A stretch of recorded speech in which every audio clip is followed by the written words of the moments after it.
உயிர்கள் இதுல ஜெயிக்க முடியல. ஆன்மீகத்துல இன்ட்ரெஸ்ட் இல்ல, கண்ணுக்கும் தெரியல, எங்க இருக்குன்னு தெரியல, குரோத்தும் தெரிய மாட்டேங்குது, இன்ட்ரெஸ்டும் வர மாட்டேங்குது, ஒரு அனுபவம் கிடைக்க மாட்டேங்குது. எப்படி நம்பிக்கையோட டிராவல் பண்ண முடியும்? ஏதோ ஒண்ணு கிடைக்குதுன்னா நான் நம்பிக்கையோட டிராவல் பண்ணுவேன். எதுவுமே கிடைக்கல. பட் பியூட்டியே என்னன்னா, எதையுமே சொல்லி கொடுத்த எதையுமே தடைப்படாம ரெகுலரா ஒரு விஷயத்த பண்ணிட்டு இருக்கீங்களோ அப்பதான் ஒரு கட்டத்துக்கு மேல சில பல வருடங்களுக்கு அப்புறம் அந்த நிலையை இறைவன் உணர்த்துவார். இதெல்லாம் எப்போ நடக்கும், எப்படி நடக்குது அப்படின்னா, பொறுமையாக காத்திருப்பவனுக்கு தான் இது நடக்கிறது. எல்லாத்துக்கும் நடக்காது. ஏங்க, இறை அனுபவம் என்ன அவ்வளவு சாதாரணமான விஷயம்? இது நாள் வரைக்கும் உணராத ஒரு தத்துவம், இது நாள் வரைக்கும் உணராத ஒரு ஆற்றல், இது நாள் வரைக்கும் உணராத ஒரு சக்தி, இறைன்னு ஒண்ணு இருக்குன்றது காது கேட்கறதுக்கே புண்ணியம் பண்ணிருக்கணும். காது கேட்டு பயிற்சி கிடைச்சு தீட்சை வாங்குறதுக்கு அதோட புண்ணியம் பண்ணிருக்கணும். தீட்சை வாங்கி அதை ரெகுலரா பயிற்சி பண்றதுக்கு அதோட பெரிய புண்ணியம். ஒரு சின்ன உணர்வு எங்கேயாவது நம்ம ஃபீல் பண்ணிட முடியாதா? ஒரு சின்ன மாற்றம் எங்கேயாவது நடந்துராதா? ஏதாவது ஒரு டிஃப்ரெண்டா எதையாவது நான் ஃபீல் பண்ணிட முடியாது? 70-80 வருஷம் உட்காந்துருந்தேன். பட் அதெல்லாம் கூட இப்ப ஈஸியா கொண்டு வந்தாச்சு. வள்ளலார் தெளிவா சொல்றாரு, காடு மலைகளுக்கு போய் யோகிகள் தன்னை சுற்றி நெருப்பு வளையத்தை ஏற்படுத்தி கொண்டு அதில் உட்கார்ந்து தவம் செய்வார்கள். ஏன் செய்கின்றார்கள்? அந்த நெருப்பில் இருக்கக்கூடிய உஷ்ணம் இந்த உடலில் ஏறும்போது அந்த உஷ்ணம் கிளம்பி உள்ளுக்குள் இருக்கக்கூடிய கர்ம வினை அளிக்கும். அதுக்காக அப்படி உட்கார்ந்து தவம் பண்ணுவாங்க.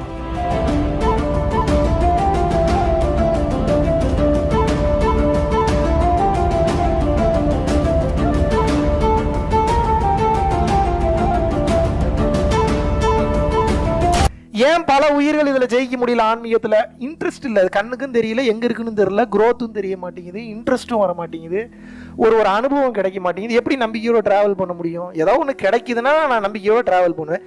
எதுவுமே கிடைக்கல, எப்படி நம்பிக்கையோட டிராவல்? அதனாலதான் டயர்ட் ஆகி முக்காவாசி பேர் விட்டுறாங்க. பட் பியூட்டியே என்னன்னா, எப்ப நீங்க எதையுமே சொல்லி கொடுத்த எதையுமே தடைப்படாம ரெகுலரா ஒரு விஷயத்த பண்ணிட்டு இருக்கீங்களோ அப்பதான் ஒரு கட்டத்துக்கு மேல சில பல வருடங்களுக்கு அப்புறம் அந்த நிலையை இறைவன் உணர்த்துவார். இப்ப மலேசியால ஒருத்தர் வந்திருந்தார், காசி ட்ரிப்புக்கு வந்திருந்தார். கதறுவார் ஒவ்வொரு டைமும். என்னங்க, யார் யாரோ சொல்றாங்க, தலையில கை வச்சா கரண்ட் அடிக்குதுன்றாங்க, இப்படி கை வச்சா இப்படி வருதுன்றாங்க, இந்த கலர் தெரியுதுன்றாங்க, அந்த கலர் தெரியுது, ஒருத்தர் பிரபஞ்சத்தையே பார்த்துட்டு வந்துட்டுன்றாங்க. என்னங்க, உங்க கூட ஒரு வருஷமா சுத்துறோம், ஒண்ணுமே தெரிய மாட்டேங்குதுங்க எனக்கு, என்னங்க பண்றேன், ஏதாவது பண்ணுங்க. அவருக்கு உண்டான தகுதி நேரம் இன்னும் வரல, அதனால அப்படியே ஹோல்டு பண்ணி வச்சுட்டு அப்புறம் தகுதி நேரம் வந்துருச்சு, அந்த பக்கம் வந்துருச்சு அவருக்கு. அது அவரோட ஆக்டிவிட்டிஸ்ல தெரியும். ஒரு வருஷம் வச்சு செஞ்சு அப்புறம் திருந்த மாட்டானா ஒரு மனுஷன். கரண்ட் இறங்குது, அது எப்படா கரண்ட் இறங்குது? என்னங்க, உண்மையாவே கரண்ட் இறங்குது உள்ளுக்குள்ள. என்னங்க, இங்க இருந்து இங்க இறங்கி இப்படி போய் எங்கெங்கயோ போகுது. இன்னும் நீங்க விட்டு இருந்தீங்கன்னா நான் கீழே விழுந்திருப்பேன், எனக்கு அந்த அளவுக்கு எனக்கு இதாயிடுச்சு அப்படின்னாரு. இதெல்லாம் எப்போ நடக்கும், எப்படி நடக்குது அப்படின்னா, பொறுமையாக காத்திருப்பவனுக்கு தான் இது நடக்கிறது. எல்லாத்துக்கும் அது நடக்காது. ஏங்க, இறை அனுபவம் என்ன அவ்வளவு சாதாரணமான விஷயமா உங்களுக்கு? இது நாள் வரைக்கும் உணராத ஒரு தத்துவம், இது நாள் வரைக்கும் உணராத ஒரு ஆற்றல், இது நாள் வரைக்கும் உணராத ஒரு சக்தி, இறைன்னு ஒண்ணு இருக்குன்றது காது கேட்கறதுக்கே புண்ணியம் பண்ணிருக்கணும். காது கேட்டு பயிற்சி கிடைச்சு தீட்சை வாங்குறதுக்கு அதோட புண்ணியம் பண்ணிருக்கணும். தீட்சை வாங்கி அதை ரெகுலரா பயிற்சி பண்றதுக்கு அதோட பெரிய புண்ணியம் பண்ணிருக்கணும். இதெல்லாம் பண்ணி அதுல ஒரு ஸ்பிரிச்சுவல் எக்ஸ்பீரியன்ஸ் கிடைக்குதுன்னா, 70-80 வருஷம் உட்கார்ந்துருப்பானுங்களா அந்த காலத்துல? காட்டுல போய் 70-80 வருஷம். எப்போ இந்த நெத்தியில கொஞ்சோண்டு புருன்னு ஒரு உணர்வு வந்துடாதா? அதை அனுபவிக்க முடியாதான்னு? எத்தனை வருஷம்? ஒரு சின்ன உணர்வு எங்கேயாவது நம்ம ஃபீல் பண்ணிட முடியாதா? ஒரு சின்ன மாற்றம் எங்கேயாவது நடந்துராதா? ஏதாவது ஒரு டிஃப்ரெண்டா எதையாவது நான் ஃபீல் பண்ணிட முடியாது? 70-80 வருஷம் உட்கார்ந்துருந்தாங்க. பட் அதெல்லாம் கூட இப்ப ஈஸியா கொண்டு வந்தாச்சு. வள்ளலார் தெளிவா சொல்றார், காடு மலைகளுக்கு போய் யோகிகள் தன்னை சுற்றி நெருப்பு வளையத்தை ஏற்படுத்தி கொண்டு அதில் உட்கார்ந்து தவம் செய்வார்கள். ஏன் செய்கின்றார்கள்? அந்த நெருப்பில் இருக்கக்கூடிய உஷ்ணம் இந்த உடலில் ஏறும்போது அந்த உஷ்ணம் கிளம்பி உள்ளுக்குள் இருக்கக்கூடிய கர்ம வினை அளிக்கும். அதுக்காக அப்படி உட்கார்ந்து தவம் பண்ணுவாங்க. வள்ளலார் என்ன சொல்றாரு? அந்த உஷ்ணத்தை விட பல லட்சம் மடங்கு, பல கோடி மடங்கு அது அசுத்த உஷ்ணத்தை ஏற்படுத்தி சுத்த உஷ்ணமா ஆகிறதுக்கு லேட் ஆகும். நீ பல கோடி மடங்கு சுத்த உஷ்ணத்தை உன்னால் உட்கார்ந்த இடத்திலிருந்தே சரி செய்து கொள்ள முடியும், ஏற்படுத்தி கொள்ள முடியும். எப்படி? பூர்வ மத்தியத்துல கவனத்தை வை, கருணையாரு. இதோட சுத்த உஷ்ணம் வேற எதுலையும் ஃபார்ம் ஆகாதுங்கிறார். எந்த உடல் தயார் நிலையில் இருக்கிறதோ அந்த உடல் உடனே உணர்கின்றது. எந்த உடல் தயார் நிலையில் இல்லையோ அந்த உடல் எத்தனை ஜென்மங்கள் ஆனாலும் உணராது. தயார்படுத்திக் கொள்பவனுக்குத்தான் அழுத பிள்ளைக்கு தான் இங்க பால். யார் வேணும்னு கேட்கறானா அவனுக்கு தான் இந்த பொருள். இப்போ இந்த கிளாஸ் முடிஞ்சோடனே மறுபடியும் பிஸி ஆயிருவீங்க. தெரியும் 200% உங்க வேலையில பிஸி ஆயிருவீங்க. தெரியும் எத்தனை ஒரு 100 பேர் அட்டன் பண்றாங்கன்னா கிளாஸ்ல 100 பேருமா மோட்சத்துக்கு போறீங்க, நீங்க முக்திக்கு போறீங்க, பிறவில்லா பெருவாழ்வுக்கு போறீங்க. யார் அந்த வைராகியத்துடன் பயணம் செய்கிறீங்களோ அவங்களுக்கு தான் இது. இப்போ ஏன் இந்த செக்ஷுவல் டாபிக் எல்லாம் பேசிட்டு உங்களுக்கு இந்த தவத்துக்கு கொண்டு வரேன் அப்படின்னா, பல பேர் அதிலே குற்ற உணர்ச்சியில் உட்காந்துடுறீங்க. நம்பிக்கை வரமாட்டேங்குது உங்க மேல. உங்களுக்கே நம்மளே எவ்வளவு பாவம் பண்ணிருக்கு, நம்மளாம் நினைச்சா நடக்குமான்னு நினைச்சீங்கன்னா நடக்காது. குற்ற உணர்ச்சியை முதல்ல வளர்த்துக்காதீங்க. அப்படி இங்க பாருங்க, இயற்பகை நாயனார்னு ஒருத்தர் இருந்தார். தெரியுமா தெரியாதா உங்களுக்கு? எனக்கும் தெரியாது, சொன்னாங்க. அதை வச்சு நான் சொல்றேன், சொன்னதை வச்சு சொல்றேன். இயற்பகை நாயனார்னு ஒருத்தர் இருந்தார். 63 நாயன்மார்கள் ஒருத்தர், நாட்டோட அரசனா இருந்தவர். ஒரு அடியார் வந்து கேட்கிறார், உன் பொண்டாட்டி ரொம்ப அழகா இருக்கா? யார்? அரசிய.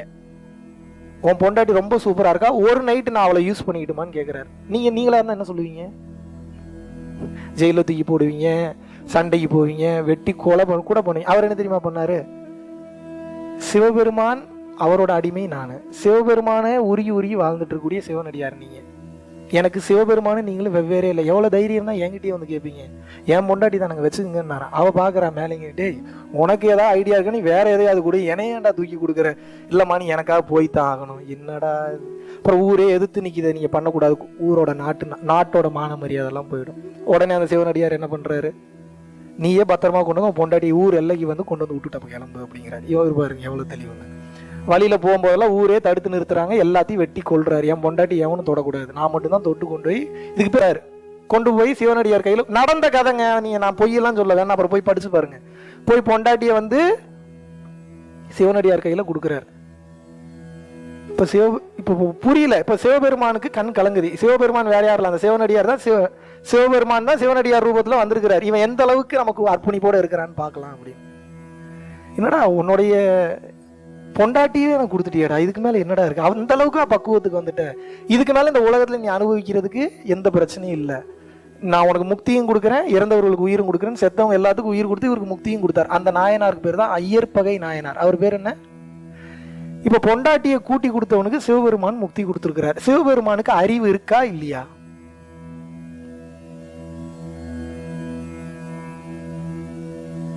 என்ன இப்படி பாத்தீங்கன்னா இப்படி ஏதோ ஒரு பதில சொல்லுங்க. இவன் என்ன ஒரு டைம் இப்படியே கோர்த்து விடுறான். கோர்த்து விடுற பூரா ஒன்னு பிஎம் இல்ல சிஎம் இல்லாட்டினா இறைவன். சொல்லுங்க, பதில் சொல்லுங்க.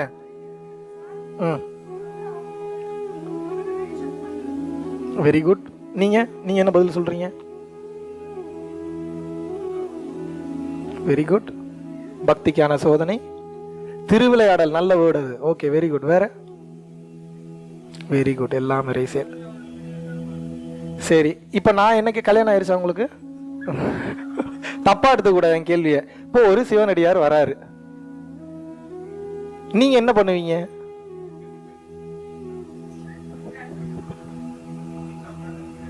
உண்மையான சாமியாரா இருக்காரு, என்ன பண்ணுவீங்க?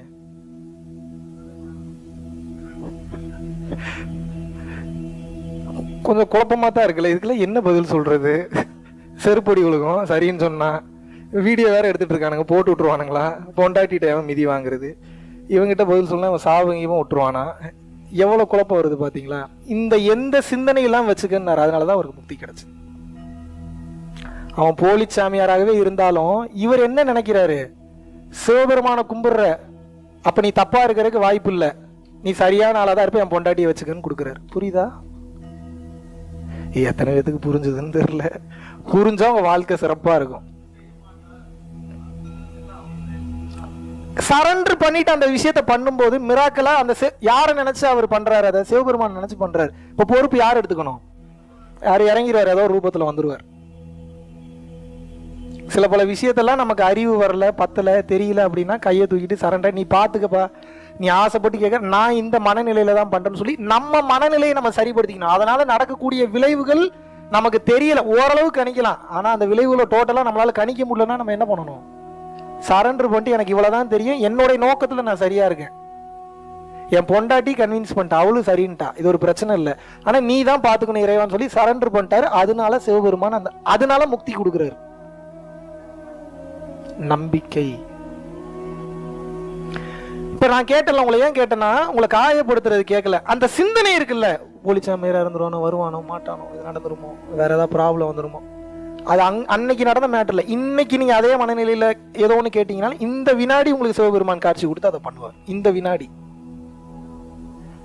ஏதோ 1960 நடந்தது, 1800 நடந்தது, கிமுல நடந்தது, கிபியில நடந்தது எல்லாம் கிடையாது. அங்க என்ன நடந்ததோ அது இப்பயும் நடக்கும், இப்பவும் நடக்கும். ஆனா அதே மனநிலையில நீங்க இருக்கீங்களா? நடக்கும், இல்லைன்னா நடக்காது.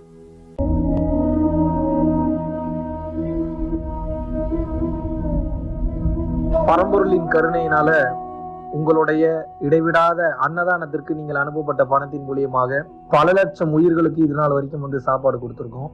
ஸோ கொரோனால இருந்து ஆரம்பிச்சு ஒரு நாள் கூட விடாம பல உயிர்களுக்கு வஸ்திர தானங்களாக இருக்கட்டும், படிக்க முடியாதவங்களுக்கு கல்வித்தொகை கட்ட முடிய விஷயங்களாக இருக்கட்டும், இல்ல ஸ்போர்ட்ஸ் ரீதியாக விளையாடக்கூடிய நல்ல மாணவர்களை அனுப்பி வைக்கக்கூடிய விஷயங்களாக இருக்கட்டும், அதை தொடர்ந்து வந்து பாத்தீங்கன்னா ரெகுலரா மந்த்லி பேசிஸ்ல ஏழை குழந்தைகளுக்கு க்ரோசரிஸ் கொடுக்கறதாக இருக்கட்டும், இல்ல அவங்களுக்கு வந்து பாத்தீங்கன்னா சேம் அவங்க விருப்பப்படுறவங்களுக்கு வீட்டு துணிமணிகள், வீட்டுக்கு தேவைப்படக்கூடிய மற்ற பொருட்கள் வாங்கி கொடுக்கறதாக இருக்கட்டும், எல்லா உதவிகளும் வந்து பாத்தீங்கன்னா உங்களோட உதவினாலதான் போயிட்டு இருக்கு.